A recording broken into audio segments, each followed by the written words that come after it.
Hi there, and welcome back to my series of crochet tutorials. I know this is number 3 and I haven't posted one in a long time, but I am a full-time student, so it's a little too busy for me to get a tutorial out quickly or often at all.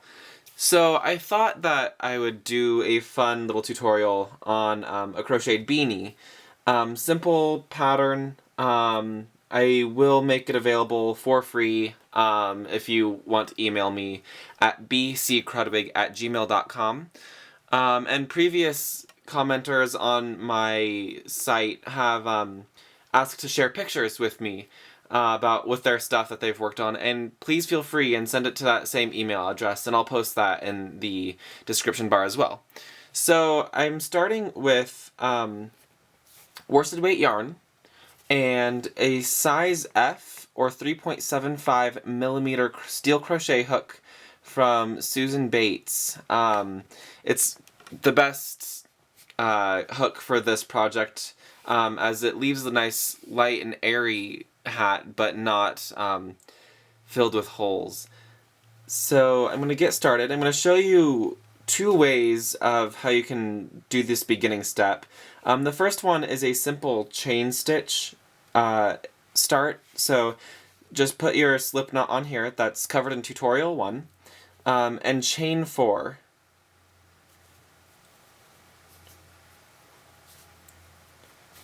So you have the 4 chain stitches here. You're going to go into the back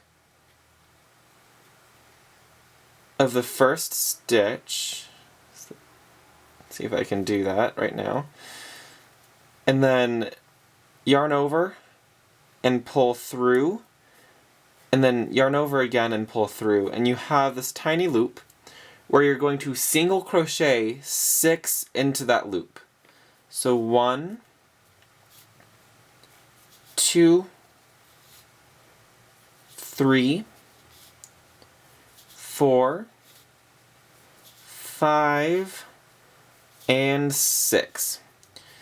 So there are 6 single crochets. You're going to go to that first single crochet and do a yarn over, pull through, so just a slip stitch, and a chain stitch to start your next round. This is what's called working in the round, and it's very popular for hats and doilies and pretty much anything that has a nice round layout. So the next thing I'm going to teach you is to increase, and that's just a simple thing. You're going to go into your first single crochet. You're going to single crochet 1, and then single crochet another one in the same location. Then you'll have 2 single crochets in the previous single crochet that you did in the first row. You're going to repeat that step in every single stitch in that first row. So you're going to repeat that 5 more times. So 1, 2 in the same stitch. 1, 2 in the same stitch. So you're going to repeat that around. You will have to start learning how to count stitches. That way you make sure that you don't drop a stitch, basically. So there should be 12 stitches now. So 1, 2, 3, 4, 5, 6, 7, 8, 9, 10, 11, 12. You're going to go to that first single crochet again, slip stitch to bind off the row, and chain 1 to start your next row. In the third row, you're going to single crochet 1, and then in the next stitch, single crochet 2 in the same stitch, which is also an increase. In patterns, it'll be abbreviated INC, which is increase. So let me repeat that again. So single crochet 1, and then in the next stitch, I'm going to increase. So in this row, it's every other stitch I'm going to increase.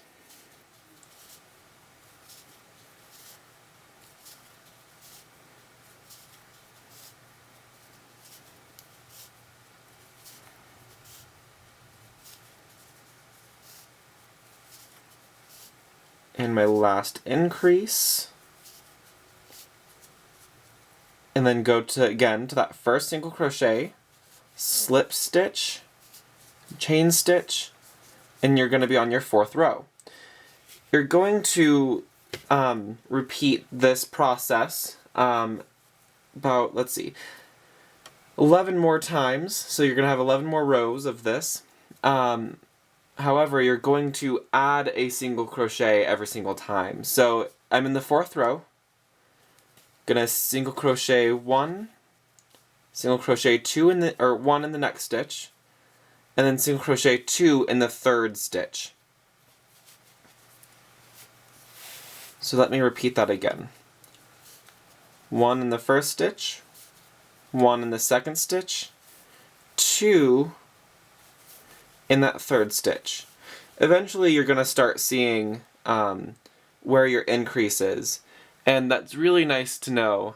Sometimes you can use stitch markers, you can use paper clip if you don't have plastic stitch markers, and you can get any stitch marker at Joann's, Michael's, any craft store, yarn stores have them. Basically it's a great tool to have in your toolbox of crochet or knitting items. Crochet stitch markers are different than knitting stitch markers. They have an open end so you can loop it through a stitch. Knitting stitch markers are just round discs that fit onto your knitting needles. So I'm going to pull this out, and I'm going to show you the other way that you can start your round. It's called the magic circle to some people. It's just basically a nice self-closing loop. That way you don't have a hole at the top of your hat. Sometimes if you make your first 4 chain stitches of your hat too loose, you'll have a small hole at the top. So you're going to take your yarn and have the tail end lay across your palm so the tail's facing you, and then wrap it around your palm like so. Now you're gonna have to hold it pretty tightly like that, so with these 3 fingers here and your thumb, and you're going to go under the tail end here and grab the working yarn, pull under, and then you're going to yarn over in 1 and then a chain stitch. So now you have this lovely loop here where you have your tail end on the left hand side and your working yarn up here. So you're going to treat this very carefully and not to get confused which part is which. And you're going to single crochet 6 into this loop. So 1, 2,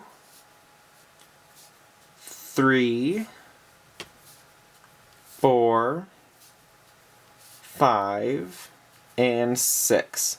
So it looks just like a row of 6 single crochet.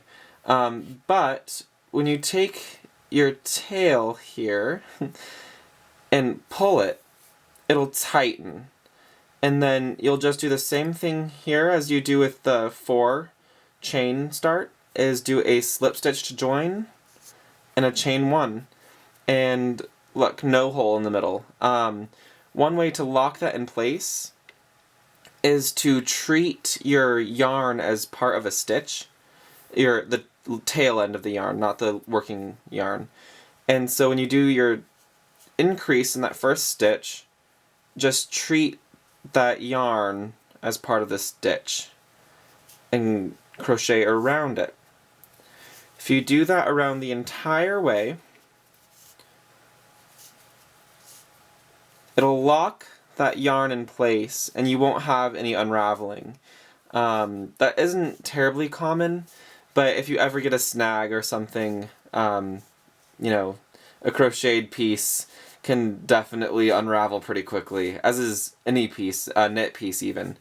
So you're going to repeat the increase steps, like I said, for 14 rows in total, starting with that first row. And then after that, you're just going to crochet around, stop increasing, crochet in a spiral all the way around the hat, and you'll get to a certain length, however long you like it, and bind off like I taught you in tutorial 2 with the washcloth, and then your hat is ready to wear. The pattern for this with the F hook is a 21-inch circumference hat, which is good for most adults, women and men. If you have a larger head, you might use a size G hook, or just add a row of increases. And if you have a smaller head, use a size E hook, or decrease 1 row. So you'll only do 13 rows of increases. If you have any other questions, feel free to comment below, and I will answer them as soon as I receive the comment. Thank you for watching, and I will hopefully have more videos for you as the time goes on, but I don't have a schedule since I'm a student, as I said before. Check out my new website. It's bkrudwig.com. Or if you want to take a look at my store on Etsy, it's benjaminkrudwig.etsy.com. Thank you so much, and you have a wonderful night.